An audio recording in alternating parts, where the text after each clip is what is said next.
Hello and welcome to this episode of the Mixtape Podcast. This is where we take a deep dive into the inspirations and influences of my guest as I ask them to select 6 tracks for their imaginary mixtape. Track 1 is an attention grabber. Track 2 is a song they sing in the car or the shower. Track 3 is a cover version. For track 4, I'll ask them to pick a song they wish they could have played to their 18-year-old selves. Track 5 is a song they would use to woo someone. Track 6 is a track that my guest feels doesn't get the attention or recognition that it deserves. Track 6 is for Patreons only, so if you'd like to support the creation of this podcast, it's patreon.com/mixtape podcast, or you can check out the link in the description below. You can join for free or subscribe for as little as $2 a month. There's lots of other Patreon-only content on there, including the opportunity to ask guests a question and to have a personalised mixtape playlist curated by yours truly. There's lots of other ways you can support me, a like or a follow on social media. Again, there's links in the description for that. Or if you are listening on Spotify, you can smash the follow icon or you can rate the podcast. All of these little things go a long way towards growing the platform, and I really, really appreciate it.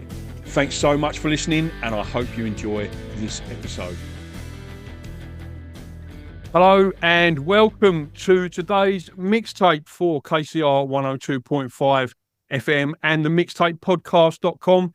Joining me today, it's Tasmanian singer-songwriter Bully Hay. How are you, mate? Very well, thanks, Mark. Thanks for having me on. Mate, it's an absolute pleasure. It's an absolute pleasure. So your new single, Wash Off the World, has just come out. It's one I've been enjoying and played on the show Tuesday, I think just gone. Tell us a little bit about the single and what inspired the lyrics and the story behind the song. Yeah, well, it was a song that I'd put together like quite a long time ago. We're talking probably 10 or 12 years ago. It actually stemmed from living in like quite a corporate environment and feeling like you were a hamster running on a wheel. And it was that social constraints of, I don't know, get up, work, sleep, I don't know, do your job, pay your house, whatever. And then feeling this sense of, oh, hang on a second, this feels really weird. And, you know, everybody has that, I guess, like popping your head out the clouds going, wow, I'm part of this big system or whatever. And yeah, and that could be in work and life, relationships or whatever. And just wanting to run into the ocean and just wash it all off and get back to basics. So, yeah, that was the main kind of premise behind it. Your album's coming out later on this year. Have you got a release date yet? Yeah, 30th of October is the full album. Yeah. Awesome. Black Dogs and Songbirds is the album. And it'll be bullyhay.com for all the streaming links and physical formats. Will you be putting any physical formats out? I can see the turntable and cassette player behind you there, Absolutely, mate. Absolutely, mate. Will we be seeing any vinyl? Yeah, nice one. Lovely. So will you be putting that out on vinyl as well? Yeah, we've got vinyl and CDs available for pre-order on that website. So, yeah, and they'll be at all the live shows as well. Perfect segue, because that was going to be my next question is, obviously you're going to be touring the album. So will we be seeing you in WA and you're going to be getting out and touring the album? Absolutely, yeah. There's a bit of touring happening between kind of like late September, maybe through to November. We'll be touring in like a solo acoustic format of these songs. So it's actually a lot more stripped back and intimate. And I'll be hitting the road with Jeff Martin as he does he's doing a solo tour. So yeah, can't wait to get in amongst that. Great fun. Mate, it's like you're looking at my notes because Jeff Martin was the next talking point that I had for the album. So Jeff Martin obviously produced the album. Tell us a little bit about how you came to be working with, obviously, Jeff Martin from the Tea Party. Tell us a little bit about how you came to be working with him and how it was working with him on the album. This is weird because, like, to preface this, like, you got to understand that, like, I'm his biggest fan. So it's like I've been listening to the Tea Party since I was like 14. You know, like I knew everything about them. And I'd stopped playing music for maybe 5 or 10 years while I was focusing on life admin, whatever. And I met Jeff through a mutual friend in Hobart when he was down playing a show, and I got to go backstage and lucky enough to go to a little after party with him. And long story short, we were drinking vodka and carrying on. We hit it off really well. And he was like, "Hey, Jono, do you want to hear some of my new stuff?" And I'm like, "Yes." So it's showing me this stuff on this Bluetooth speaker. And like as your drinks are flowing and whatever, I plucked up the courage to go, "Hey, Jeff, do you want to hear some of my stuff?" And I showed him a couple of demos. And he was just like, "Okay, we're going to do some work." Yeah. You know, he just saw something in it. And so I'm basically having a mild panic attack behind the cool exterior. And then, I thought it was all just like liquid courage talking or whatever. But the next day, manager called me and he's like, "No, Jeff was serious. Like, let's do this. Someone's going to get me to like get the gloves back out playing again. It would be Jeff Martin." Even from listening to that one track that's out there at the moment, the production value is high. It's been really well produced and engineered. I think like that was one of my notes from listening to it when I heard it. And the other notes I had when I watched the video was beard envy, because I was looking at your perfectly groomed beard in that video, and not that much different to how it is now. And what would you call him, protagonist of the video, the guy who actually, runs into the scene. He's got an amazing beard and all. And your bass player, that's one of the best beard moustache combos I've ever seen, mate. Brilliant. I could never do that. I was just sitting there feeling very inadequate with what I've got going on here, looking at that video. Yeah, it's inspired me. I've got to try harder and try and get a bit more going on. Great. Yeah. He's got a top knot as well, hasn't he, the bass player? Yeah, I saw that talking to him. So yeah, it's a fantastic video. Well worth checking out. Wash Off the World from Bully Hay is out now. BullyHay.com for all the pre-save links, pre-order links, and live shows when they are announced. All right, mate, let's drop into your mixtape track choices now then. Thanks for sending them through. I appreciate it. It's always good to get them in advance. So if there's anything that I'm not familiar with. So for track one of your mixtape, I asked you to pick something to kick it off in fine style, like an attention grabber. What would be your track choice for that, mate? So I recently got into the band, probably a little late because they're just putting out their second album, but there's a UK band called Wonder Horse. And I think it's the first song on their album called Butterflies. And it has this kind of, it's a very 90s-esque kind of vibe to it, but just cracking bass sound on there.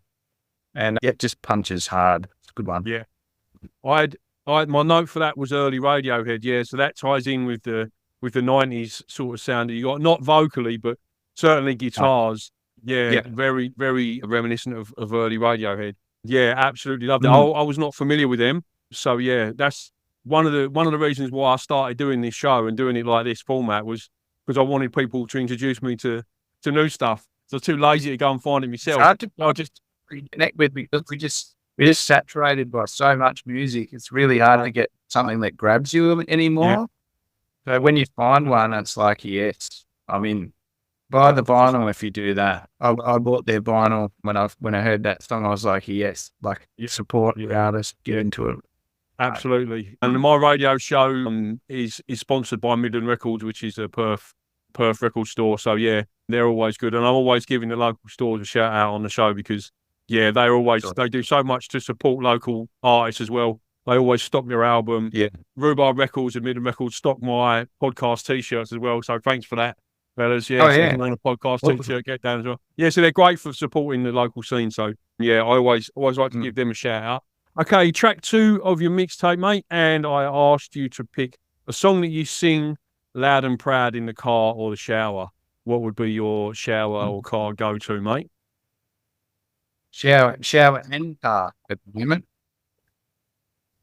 There's a new song out by Eddie Vedder that he's doing solo, put out a solo album called Save It For Later. I think he's playing the same guitar line on a nylon string guitar, probably up capo on it or something. And it's just like simple little cruisy, almost sounds like a ukulele, but it's not. And it just plays the same all the way through. And then all these instruments come in and out, and then it's just Eddie just like weaving lyrical, amazingness that he does. Feels like a big dooner, So I keep coming back to that one. I don't know. The last kind of couple of weeks, I'm like, just put that song on again when you're getting ready or commuting. Yeah. It's a great track. That I was completely unaware that he was putting new solo stuff out, because Pearl Jam have only just put out an album themselves, so I wasn't expecting any better solo stuff. But I could listen to him singing The Phone Book, mate, and I would love it. Like, he's just got one of them voices. Like, there's not many people I would put in that category. Maybe Jeff Buckley and maybe Nusrat Fateh Ali Khan. That I would listen to anything that they sing. But fantastic track. And I remember I was mildly underwhelmed by his last solo album. I can't remember what it was called now. It was something to do with aliens. Can't remember the title. They've just done that Pearl Jam album, and then this one comes out. So he must be on fire at the moment creatively. Yeah, it's absolutely. Like, yes, keep going. Yeah, keep going. Saw him in Perth, 2011 on the Ukulele Songs tour, just solo at the Riverside Theatre in Perth, and that was an amazing show. So good, just him solo. Yeah. Fantastic. Like, it was really, really good. But I've never seen Pearl Jam. They're quite high up on my list of bands to catch live. Oh yeah, it's amazing.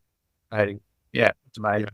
Yeah. Unreal. Okay, fantastic choice, mate. Nice one. And track 3 is pick your favourite cover version. What did you pick for that track, mate?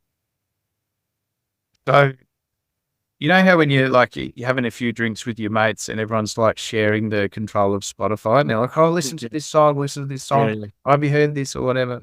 Mine's always Weird Fishes by Liana La Havas. So it's obviously a Radiohead cover. Yeah. But my God, like, her voice is just like goosebumps every time.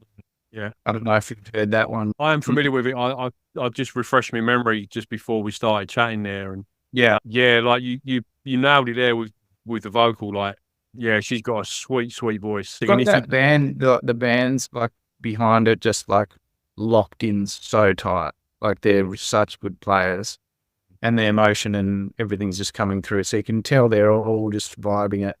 It's quite hard to catch that in a recording, like that level of like, I don't know, there's the talent, but also like the emotional connection. You can tell every person in the band's is like on. I always think if you're gonna cover someone like Radiohead, you better be good.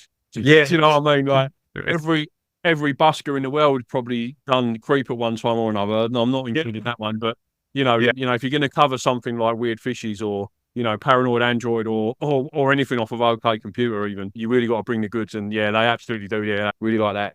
Okay, track 4 is a song you wish you could play to your 18-year-old self. What did you go with for that one? Well, I cheated a little bit here because I did play this to my 18-year-old self. Fair enough. Far too many times. Yeah. It was where I learned to discover open tunings. And it was because of Tea Party. So it would be Sister Awake. But it like always stuck with me hard. Like, it's because, the way I write music is always music first, lyrics later, and I don't really find out what I'm writing about until after I've done it. But when you listen to music that way, you're either into the words or you're into the music. And the music for this song is like incredible. It's like 3 songs in one. It's a medley of their own stuff. And so it's like, I don't know, Moroccan rock opera. Like, yeah. Eastern influences are there for sure with the sitar and that. I was loving that. And the drums, and like it goes into this full kind of folk Middle Eastern drum section and stuff, and then it comes back, and then it rocks hard like a Bohemian Rhapsody, headbanging. I've always loved that one. Great choice. What I do is, on the radio show, I'll be dropping the tracks in between as we're talking about them. If you're listening on the podcast or the YouTube channel, there will, as always, be a link in the description to a Spotify playlist where you can duck out and listen to the choices. Okay, track 5 is what's a song you would use to woo someone? What would you put on there to let someone know you were keen? I'd chosen a instrumental one. So Yeah. actually, you might be able to help me, right? Because like, how do you say krung? Is it krung? How do you say? I was hoping you were going Can to you say say it. it? I'm familiar with them. Hang on. Let me bring up the correct spelling because I haven't spelled it properly on my They phone. must get this all the time. This podcast gold, this radio gold. Hang on. Let me just, because I'm familiar with them because Texas Sun is one of my favourite songs. I would pronounce. How I came across them was Texas Sun with Leon Richardson. I would pronounce that Trangbin. Pretty close to what I was thinking too. Yes. Yeah, that's how I would pronounce that. I'm going to Google that after. Yeah, they got this song called 1553. Yeah. And it's like, it is so chilled, but just like, it's just got that kind of it's got a romantic factor to it. A really relaxed kind of vibe. That's the kind of song that you'd be drinking wine and making some food and talking and, you know. Yeah. It's very smooth, and I listened to it imagining what it would sound like if Leon Havas was singing on it. That's what because I listened to them like quite close together. I was like, she'd be good on this. She'd be a good guest vocalist on this track. Yeah, it was all. Yeah, I married them two up quite well, I think. Yeah, yeah, great choice. I discovered them through the track they did with Leon Bridges, another smooth as silk artist. If anyone listening is unfamiliar with Leon Bridges, do yourselves a favour. Yeah, a fantastic artist as well. Okay, and finally, the last track of your mixtape is something that's, you know, you think doesn't get the recognition that it deserves, a little bit underappreciated. I don't know if this is just an Australian thing. Actually, there'd be a massive I know there is a massive following of the war on drugs. So like, they're so great, and they seem to be a musician lovers band as well. Perhaps, I don't know. Like, music's kind of like, to me, some kind of weird mutation of like Bob Dylan versus Dire Straits. Yeah, but they've got this song called "Pain" by the War on Drugs, and I'm a big production nut when it comes to like producing songs and putting stuff together. I feel like you've got to fill every space in the song, and then take the stuff away. Yeah, and so, you know, I feel like that's what those guys probably did with that song. It was like fill every space and then pull sections out of here and then bring this little element back further on, and then this little element comes in and there and there. And so that song like starts with this beautiful, watery kind of guitar tone, and then it just goes and goes and goes and goes for like, can't remember how long the song is, but it's a long song, but you just like, I'm just in there the whole time. Like, just loving it. And the guitar tone, man, like, just kill me. You know, like, they stab me in the heart. Like, it's so good. Yeah, so highly recommend that one for people that haven't. The live version of that is a really good version of it. I really like that, and I missed them. I came to Perth. I played Kings Park last year, and I missed them. I think I was on dad duty. I'm a week on, week off dad, and that was my week with the kids. So we've had to suck that one up and take it on the chin, because babysitters these days, like, if I'm paying $120 for a gig ticket, I'm double that for a babysitter for 4 hours and all. It's like, Jesus Christ. Yeah. So I tend to just give it a miss now. Mate. It costs you a lot to do that. Long, I reckon 3 or 4 years they'll be old enough for me to leave them for a few hours in the evening. But until that time comes, I've just got to cross my fingers when I see tour announcements and just hope that it's on my way. God, yeah, it is what it is. Okay, as I said at the top of the show, the new album Black Dogs and Songbirds will be out. What date did you say? October? The 30th of October. But we've actually got another single coming out on the 25th of July, which is the title track from Black Dogs and Songbirds. And it's very different to Wash Off the World. So it's like a much more ballady, sad, moody kind of song. But I'm looking forward to seeing how people kind of react to that one. The reaction for Wash Off the World's been awesome. Like, it's just, yeah, I'm so pumped with it all. But Yeah. this album is like full of light and shade. Those like big rock epic kind of sounding ones, and then there's like, now we come back down here, and then somewhere in between. So kind of good to share. Nice. And as I said at the top, bullyhay.com if you're looking for the pre-save or the download links, all the physical formats and tour dates. Thanks so much for coming on the show, mate. Really appreciate your time. It's been an absolute pleasure chatting to you, mate. Hopefully I'll see you when you get over this side of the country. Thanks, Mark. All right. Take care, mate. See you later, buddy. See ya. Thank you so much for listening to the Mixtape podcast. All the links that you will need are in the description below. Link to my Patreon, my guest website and social media, my social media, and the link to the Mixtape tracks playlist as chosen by today's guest. Thanks so much for listening. Until next time.